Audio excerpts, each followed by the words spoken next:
বঙ্গোপসাগরে মিসাইলের সফল উৎক্ষেপণের মধ্য দিয়ে সমাপ্ত হলো বাংলাদেশ নৌবাহিনীর ১৫ দিনব্যাপী বাৎসরিক সমুদ্র মহড়া।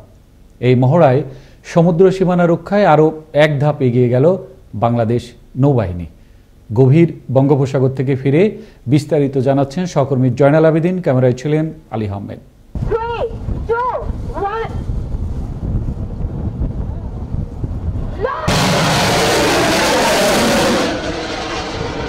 বঙ্গোপসাগরের সফল মিসাইল উৎক্ষেপণের মধ্য দিয়ে বাংলাদেশ নৌবাহিনীর জাহাজসমূহের বাৎসরিক সমুদ্র মহড়া এক্সারসাইজ সেফগার্ড ২০২১ সমাপ্ত হয়েছে।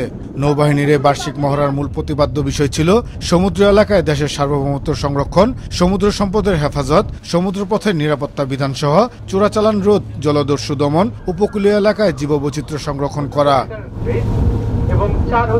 মহড়ায় নৌবাহিনীর frigate, corvette, OPV, minesweeper patrol craft, missile boat ও হেলিকপ্টারগুলো অংশ নেয়। পরে মিসাইল উৎক্ষেপণ, বিমান বিধ্বংসী গোলাবর্ষণ, সাবমেরিন বিধ্বংসী রকেট ডেপথ চার্জ নিক্ষেপণ, ভিবিএসএস, নৌ কমান্ডো মহড়া ও নৌযুদ্ধের বিভিন্ন কলাকৌশল দেখানো হয়।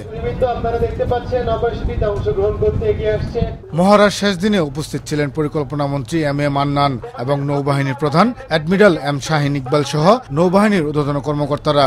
অর্থনৈতিক ক্ষেত্রে, আর্থসামাজিক ক্ষেত্রে, এমনকি অত্যন্ত গুরুত্বপূর্ণ প্রতিরক্ষার ক্ষেত্রেও আমরা আমাদের মূলত তিন বাহিনী এবং অন্যান্য অক্সিলারি বাহিনী যারা আছেন প্রত্যেকটি ক্ষেত্রে আমরা আধুনিকায়ন ও সক্ষমতার জন্য কাজ করে যাচ্ছি। প্রজ্ঞা এবং বলিষ্ঠ নেতৃত্বের কারণেই আমরা কিন্তু আমাদের পার্শ্ববর্তী দেশের সাথে সমুদ্র সীমা নির্ধারণ করেছি এবং একটা বিশাল সমুদ্র এলাকা কিন্তু আমরা অর্জন করেছি। এই বিশাল এলাকার অতন্দ্র প্রহরী হিসেবে নৌবাহিনী কিন্তু সর্বদাই নিয়োজিত আছে। আমরা কিন্তু লোকচক্ষুর অন্তরালে যে কোনো প্রতিকূল পরিস্থিতিতে কিন্তু নৌবাহিনীর জাহাজ আপনি দেখতে পারবেন। এ সময় তারা নৌবাহিনীর আরও এক ধাপ এগিয়ে যাওয়ার সফলতার বিষয়গুলো তুলে ধরেন। এই এক্সারসাইজ এর মাধ্যমে, মহড়ার মাধ্যমে আমাদের নৌবাহিনীর সক্ষমতা বৃদ্ধির আরেকটি মাত্রা আমরা অর্জন করব বলে আশা করি। আমরা মাত্র 2টি গানবোট দিয়ে আমরা শুরু করেছিলাম আমাদের নৌবাহিনী। আজ কিন্তু আলহামদুলিল্লাহ আমরা ত্রিমাত্রিক নৌবাহিনীতে পরিণত হয়েছি।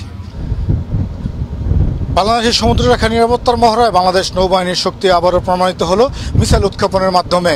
15 দিনব্যাপী চলা এই মহড়ায় বঙ্গোপসাগরের সীমানা রক্ষা আরও এক ধাপ এগিয়ে গেল বাংলাদেশ।